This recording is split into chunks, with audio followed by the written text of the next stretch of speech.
Olá, meus amigos, meus irmãos, eu sou o pastor José Carlos e trago para você mais uma reflexão. E hoje eu quero falar sobre quem é o maior no reino dos céus.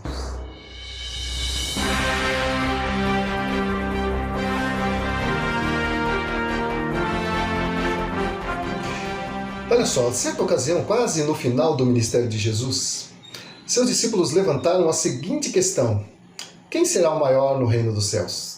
Essa pergunta fazia muito sentido dentro do contexto em que eles viviam naquela época. Uma época em que a hierarquia e a posição de honra nas sinagogas, nos tribunais, ou mesmo nas refeições, a roda da mesa ali, eram muito cobiçadas, lugares de honra do patriarca da casa ou das pessoas que desfrutavam de uma posição mais privilegiada. Então tinha muito disso e os discípulos então chegaram para Jesus: Senhor, lá no reino dos céus, quem será o maior? Até porque os 12 discípulos ali de Jesus, eu creio que Jesus tinha um tratamento igual com todos eles ali, embora com atribuições diferentes, como Pedro, Tiago e João, que eram os mais próximos de Jesus. Mas os discípulos então resolveram perguntar para Jesus, e acho que se eu estivesse lá eu também perguntaria, talvez você também perguntasse, Mas bom que essa pergunta foi levantada. Mas vamos ouvir o que disse Jesus aos discípulos a respeito desse tema, olha só. Naquela hora, aproximaram-se de Jesus os discípulos, perguntando: quem é porventura o maior no reino dos céus? E Jesus, chamando uma criança, colocou-a no meio deles e disse: em verdade vos digo que se não vos converterdes e vos tornardes como crianças, de modo algum entrareis no reino dos céus. Portanto, aquele que se humilhar como esta criança, esse é o maior no reino dos céus. Amados, aquele foi um balde de água fria nos discípulos, e eu creio que se eu estivesse lá também, para mim ia ser dentro da cultura deles, Mas como era Jesus que estava falando, então os discípulos ficaram assim: puxa vida, eu nunca tinha pensado nisso, Mas, baseado nesse texto, então, eu quero considerar com você algumas verdades pouco pregadas hoje nas igrejas. A primeira é: disputa pelo poder em contraste com os ensinamentos de Jesus. Os rabinos constantemente disputavam entre si para ver quem conhecia mais a respeito da lei mosaica e quem era o maior ali. Então havia uma disputa normalmente entre eles, e os discípulos também foram contaminados com isso. Aliás, acho que havia uma certa cultura voltada para isso, como hoje também, Hoje não é diferente, A lutarem por uma posição de destaque ali no meio do grupo dos 12, ali com Jesus.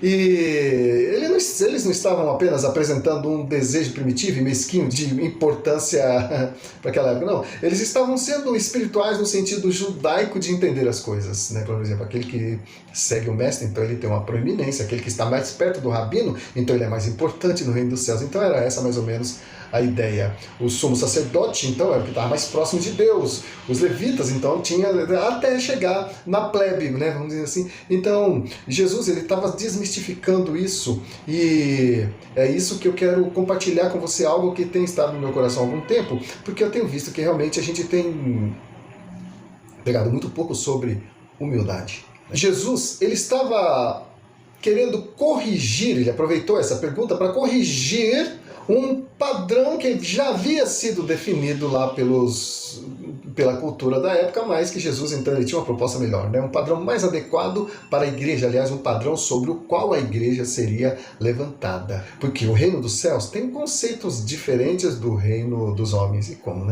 Como tem? Olha só o que Jesus diz em Marcos, capítulo 10, versículos 44 e 45. E quem quiser ser o primeiro entre vós, seja servo de todos, pois o próprio Filho do Homem não veio para ser servido, mas para servir e dar a sua vida em resgate por muitos. O que nos leva ao segundo ponto: o exemplo de uma criança como padrão. Puxa vida, uma criança servir de padrão para os adultos. Como os discípulos poderiam compreender um conceito como esse? Com certeza Jesus teria que fazer algo que os impactasse de modo bem profundo para que eles pudessem aprender, E ele fez isso colocando uma criança no meio deles. Isso porque, mas olha só, no Antigo Testamento, as crianças eram bem vistas ali como bênção de Deus, desejadas para manter a descendência, a linhagem, daquela geração, ou seja, uma mulher que não pudesse gerar filhos era uma tragédia para o casal, principalmente para a mulher. Olha só, essas crianças também, por outro lado, na fase da pré-adolescência, da sua infância, elas eram desprezadas por causa da personalidade, pois muitos não gostavam de tê-las por perto. Aquela criança correndo para lá e para cá, gritando, e mãe, pai, tá aquela coisa que só quem é pai sabe, né? Ou quem lida com criança sabe. Tal. Então, Jesus lidou com algumas situações em que os próprios discípulos procuravam afastá-las dele, ou seja, eles achavam que as crianças estavam atrapalhando Jesus em algumas situações, mas ouça o que Jesus diz ali em Marcos capítulo 10, versículos 13 a 16. Então lhe trouxeram algumas crianças para que as tocasse, mas os discípulos as repreendiam. Jesus, porém, vendo isso, indignou-se e lhes disse: deixai vir a mim os pequeninos, não os embaraceis, porque dos tais é o reino de Deus. Em verdade vos digo, quem não receber o reino de Deus como uma criança, de maneira nenhuma entrará nele. Então, tomando-as nos braços, impondo-lhes as mãos, as abençoava. E eu acrescento, e os discípulos ficavam assim, atônitos. Né? O que nos leva ao nosso terceiro ponto. Quem será o maior no reino de Deus? A discussão começou quando essa pergunta foi levantada. Jesus foi didático ao usar uma criança como exemplo do que ele queria ensinar aos discípulos. Eles estavam tão preocupados com quem seria o maior no reino de Deus que tiveram que aprender que seus conceitos de hierarquia e honra estavam muito equivocados em relação aos conceitos de Deus. Jesus então ia apresentar a eles um novo padrão para que a igreja fosse levantada sobre esse padrão, o padrão de Deus. Conclusão? Agora quero me dirigir a você. Como você tem lidado com isso na sua igreja e no seu dia a dia? Porque a gente vê as pessoas galgando posições de destaque na igreja, né? Ministério de louvor. Ministério de louvor nem se fala, né? Ministério de louvor. Não vou entrar muito nesse mérito, né? Vou deixar para um outro vídeo falar sobre música na igreja, né? Que é uma coisa interessante também. Mas muitas vezes as pessoas estão ali ocupando cargos para serem notadas, para serem vistas, para serem aplaudidas. E Jesus, ele tem uma palavra muito emblemática sobre isso. Ele diz: muitos naquele dia me dirão: Senhor, Senhor, em teu nome expulsei demônios, em teu nome fiz isso, e eu acrescento: em teu nome louvei, em teu nome arrastei multidões para uma grande concentração de louvor e adoração. E Jesus vai dizer assim: olha, afastai-vos de mim, vós que praticais a iniquidade. Nunca vos conheci.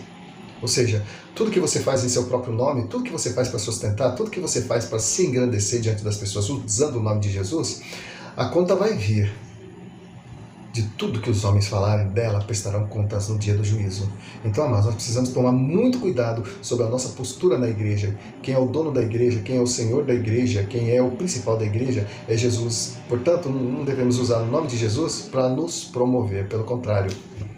Temos que nos diminuir diante dele e principalmente diante das pessoas. Jesus fez isso quando ele lavou os pés dos discípulos. Em Mateus, antes, né, eu quero ler aqui Mateus capítulo 20, versículos 25 a 28 para você, que diz assim: então Jesus, chamando-os, disse: sabei que os governadores dos povos os dominam e que os maiorais exercem autoridade sobre eles. Não é assim entre vós, pelo contrário. Quem quiser tornar-se grande entre vós, seja este o que vos sirva. E quem quiser ser o primeiro entre vós, seja o vosso servo.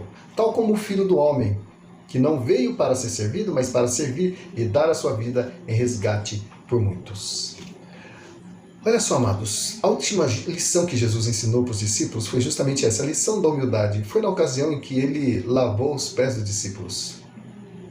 E ele queria ensinar justamente isso, quebrando então uma tradição, né? Mas Jesus não veio estabelecer outra, né? O lava-pés não deve ser uma tradição, mas deve ser um ensino. Hoje a gente não tem o costume de lavar os pés das pessoas. Naquela época, lavar os pés das pessoas era o serviço de um escravo, de um serviçal da casa. Hoje a gente não tem o costume. Então, não adianta a gente pegar uma bacia e ir lá lavar os pés das pessoas, falando: olha, Jesus ensinou isso. Não.